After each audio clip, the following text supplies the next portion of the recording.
Hey everyone, it's Michelle. Welcome back to my channel. In today's video, I thought I'd start a new series called Tried and True. And these videos will be pretty much me sharing with you beauty tips that have actually worked for me. Just like many of you, when I have a skin concern or there's just something I'm not really sure how to use or incorporate in my beauty routine, the first thing I do is I Google it. And in the case of skincare, I definitely look for the advice from skincare professionals, skincare experts, or the skincare connoisseurs on the internet. And I'd figured why not share my experience with you incorporating this type of advice into my own routine or daily life. And I'd figured since it's now snowing here in Ontario and the weather is now in the negatives, the perfect topic to start off with for Tried and True is dehydration and dryness. A bit of a backstory about my skin. For the first 24 or so years of my life, I was actually so oily skin that you could actually fry an egg on my forehead. But in the past few years, from just aging in general and also working in super dry environments, my face did become very dehydrated and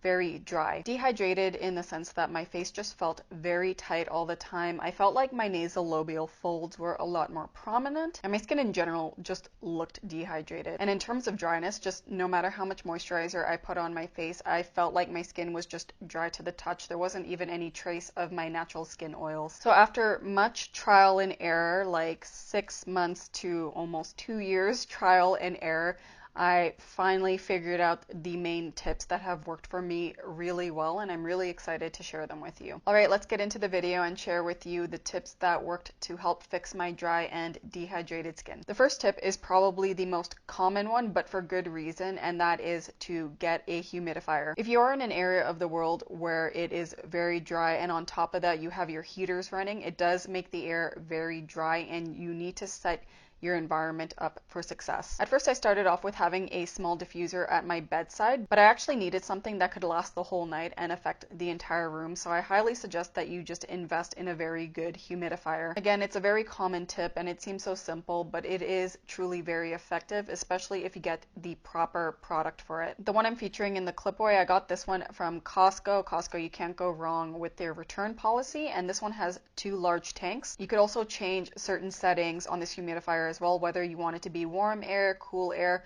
and also how much humidity you want it to produce. This one I have for a year. It's been serving me really well. Sometimes I switch it from my bedroom to my living room area depending if I'm working from home that day. The second tip is to plan your morning cleanse accordingly. Usually the common tip is to just skip your morning cleanse, and if you did watch my morning routine, you'll notice that I did exactly just that. I skipped my morning cleanse and went right into vitamin C. However, I don't want to fully omit the morning cleanse because there are times when I wake up and I feel like I am a little bit greasier than usual. It could be from buildup from too many products I've used the night before, or I was sweating throughout the night, or the complete opposite happens where I wake up and my face feels very dry and textured because I did not do enough the night before. In either of these cases, I do find a morning cleanse with a low pH cleanser really helpful. It could be a regular cleanser or maybe a cleanser with a chemical exfoliant in it, and it doesn't have to be a very lengthy cleanse either, maybe 20 to 30 seconds max. And as I massage my face, I do notice my skin looks and feels a lot better, especially when it's feeling quite dry and textured. Usually my skin starts to soften a lot and I actually feel more moisturized than when I woke up. And if I morning cleanse in this case, I find I'm less likely to reach for a chemical exfoliator, which if used too much can make your skin a lot drier. So just to reiterate, try not to do a morning cleanse, but definitely do it when necessary because it might be better than not doing one at all. The third tip I'm about to say actually relates to the second tip, which is to keep your skin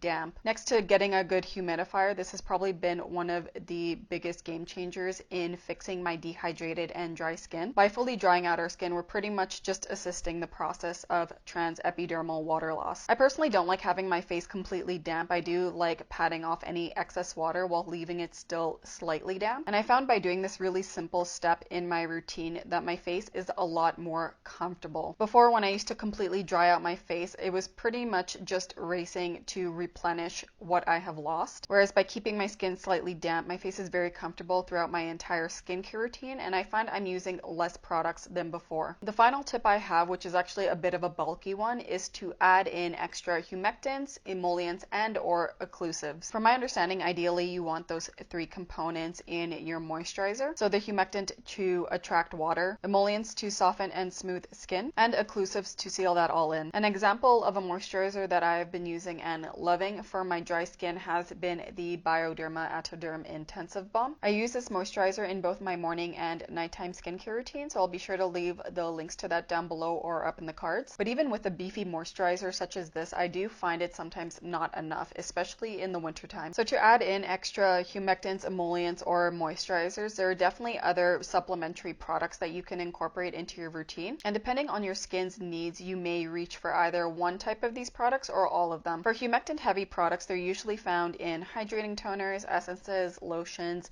serums, or gel moisturizers. For me personally, I usually use some type of hydrating toner or essence or lotion throughout the year. At this time of year, however, I may swap for some thicker items that leave more of a film on my skin. I personally prefer using more humectant to emollient based products because my skin is prone to dehydration. So I do like to layer these products on my skin and just replenish my skin with more water. For emollients to occlusives, the most common way to incorporate it is through plant oils. I personally don't find them completely necessary in my routine on a daily basis, but definitely once in a while I do like incorporating a really good oil into my skincare routine. And finally, for the last component, finding something super occlusive, and the most obvious ingredient you can find and one that I actually really like using is petrolatum. Around this time last year is the first time I started using prescription strength 0.3% adapalene. So the first 3 months of using that higher strength prescription was in the colder months, and I just felt like my face was constantly dehydrated and crusty. And it wasn't until I caved in and applied a bunch of Vaseline on my face that I felt like, oh my god, my skin finally feels so much better. So on top of using humectant rich products, I would say occlusives are my next favorite, especially at this time of year. Using an occlusive like this has really helped the dehydration and dryness I've been feeling on my skin. I felt like it was like the icing on the cake. Alright, and that is it for the tips that have worked to help fix my dehydrated and dry skin. I know I don't have a huge list of tips for you all, but these are the ones that have truly worked to help better the dehydration and dryness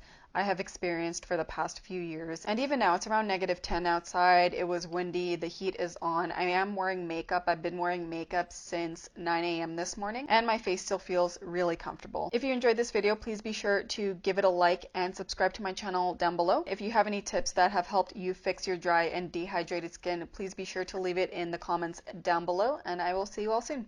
Ciao.